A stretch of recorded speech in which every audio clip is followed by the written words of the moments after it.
Some people are natural poets, and they don't even know it. The name of this poem is Never Surrender, written by Winston Churchill. Have you ever heard this poem? Never surrender. Hitler knows that he will have to break us in this island or lose the war. Let us therefore brace ourselves to our duty, so bear ourselves that if the British Empire and its Commonwealth last for 1,000 years, men will still say this was their finest hour. Arm yourselves and be ye men of valor and be in readiness for the conflict. For it is better for us to perish in battle than to look upon the outrage of our nation and our altar. As the will of God is in heaven, even so let him do. I have nothing to offer but blood, toil, tears, and sweat. We have before us an ordeal of the most grievous kind. We have before us many, many long months of struggle and of suffering. You ask, what is our policy? I will say it is to wage war by sea, land, and air with all our might, with all the strength that God can give us, to wage war against a monster of tyranny never surpassed in the dark and lamentable catalog of human crime. That is our policy. You ask, what is our aim? I can answer in one word: victory. Victory at all costs, victory in spite of all terror, victory however long and hard the road may be, for without victory there is no survival. Now we are the masters of our faith, that the task which has been set us is not above our strength, that its pangs and toils are not beyond our endurance.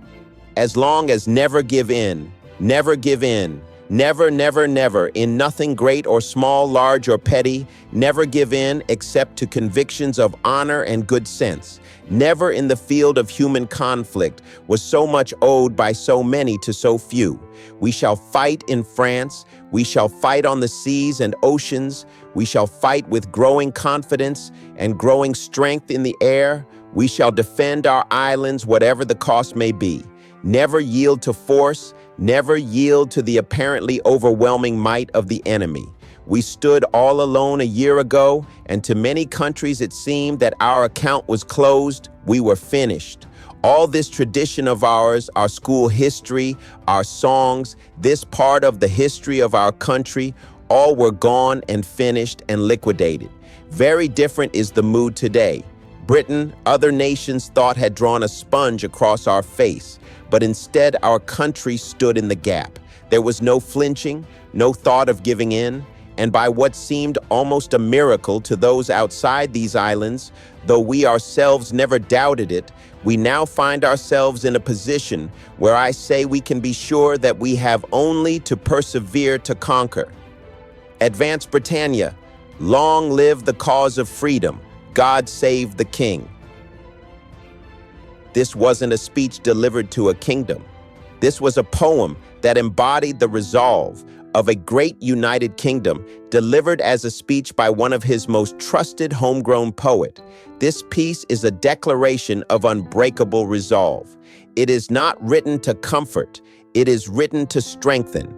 Winston Churchill speaks at a moment when fear was real, danger was close, and defeat seemed possible.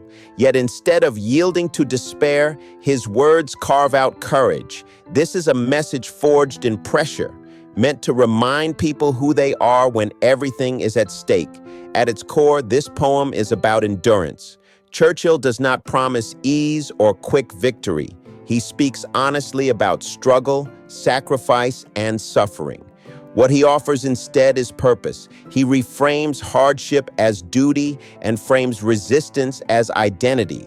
The message is clear: survival is not guaranteed by comfort, but by commitment. One of the strongest ideas in this poem is responsibility. Churchill speaks not just to soldiers, but to an entire people.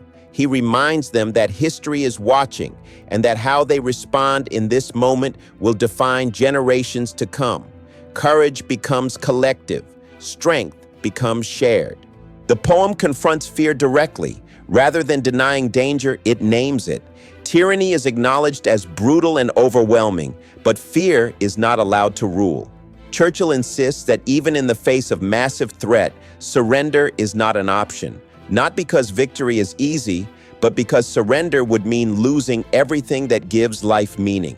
Another powerful theme is perseverance.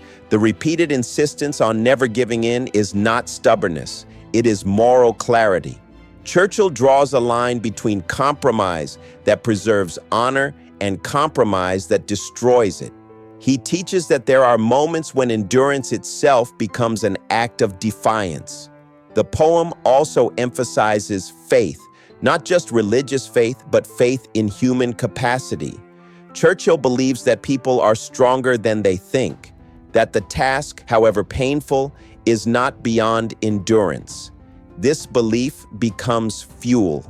When people trust their inner strength, they rise to meet impossible demands. There is also a deep respect for sacrifice. Churchill does not glorify war, but he honors those willing to give everything to protect freedom. He recognizes that progress often rests on the shoulders of a few who stand firm when many cannot. This acknowledgement gives dignity to struggle and meaning to loss. The poem transforms isolation into strength.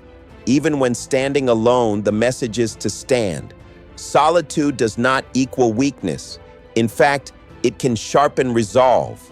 Churchill reframes loneliness as leadership, being willing to hold the line until others find the courage to join. Another important idea is legacy. These words are meant to echo beyond the moment. Churchill speaks with the awareness that future generations will look back and judge not how easy the road was, but how firmly it was walked. Endurance becomes heritage. What makes this poem timeless is that it applies far beyond war. Everyone faces moments where giving up feels tempting, when pressure mounts and hope thins. Never Surrender speaks to those moments. It reminds us that perseverance is not loud or dramatic. It is quiet, repeated choice. This poem teaches that courage is not the absence of fear, but the refusal to be governed by it.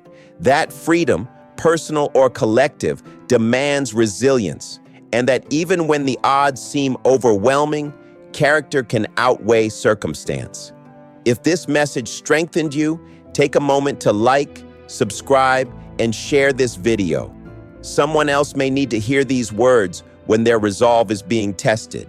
Thank you for listening. Thank you for standing firm. Overstand, don't quit life.